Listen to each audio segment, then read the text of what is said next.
I mentioned to one of my clients that I was writing this book, and his first his first question back at me wasn't like, "Oh, what's it about?" or anything.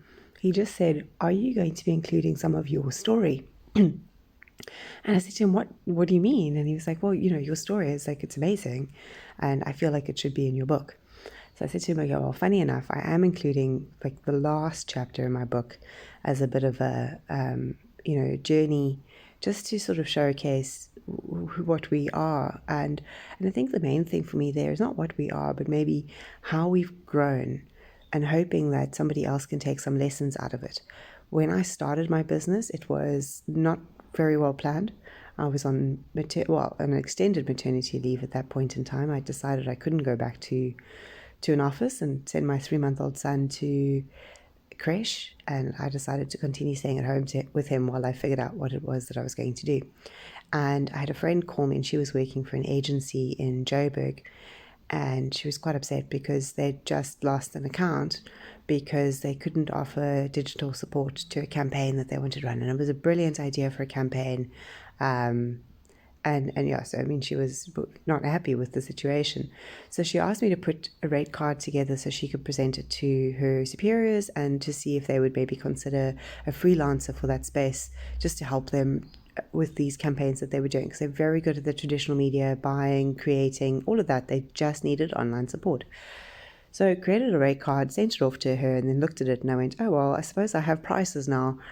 Maybe I should see if other people would want this." Put it out on social media, and I actually got my first client the same day, which is quite a fluke, I think, and not very, very normal. And it's grown from there. And about almost a year later, I remember meeting with the person who's now my business coach for the first time. And we sat down, we were having coffee, and she was asking me about my business and everything. And here I was like very proud. I think it was my biggest month to date, and it was growing. And she said to me, "Oh, well, that's nice, but you're not a business owner, you're a freelancer." And I didn't like that at all. So I signed her as my coach, and she's still my coach, and she's probably one of the best investments I've ever made in my life. She's just absolutely amazing. So if you don't have a coach, I highly recommend you get one. If you don't know one, ask me. And yeah, from there we've grown from strength to strength. So I think a month or so after that, I hired my first employee. And just as we were about to go into COVID, I'd actually just rented my first own official office space. We'd been co-renting from another place before that, and hired my second person. And then we went into lockdown. And I ended up in a situation actually where I was a single mom at that point in time, and had just become a single mom, and I was running a business, and my 2-year-old son was now with me all the time because, well, the schools were closed and we weren't allowed to leave home, but we had clients that we needed to service.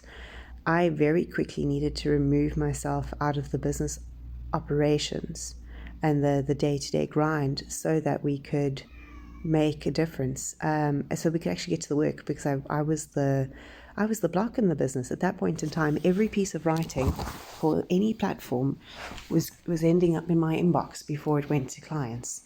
And, I knew that we needed an editing process. I wanted to see what was going on in it because I needed to know what was happening in my clients' accounts, but I couldn't get to it, and I was causing delays and frustrations with our clients. Who, I would, to their credit, were understanding at the time because they knew what the situation was, but it wasn't the service delivery I wanted them to have. So I brought in an editor, and that freed me up to do more client focus and building of the business.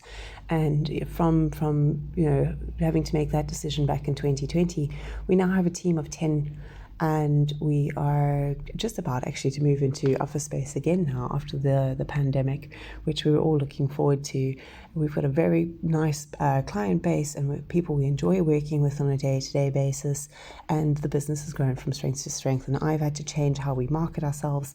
It has been amazing, and I'm going to go into a bit more detail about that, and hopefully it can also just help inspire you to find those places where your next growth step is for your business, and inspire you to take them, because a lot of them are scary, like hiring your first person, not a fun decision to make, or restructuring, or needing to make decisions on renting these are all big decisions that impact businesses. So I hope that you will find some inspiration in some more of that story once it's out there.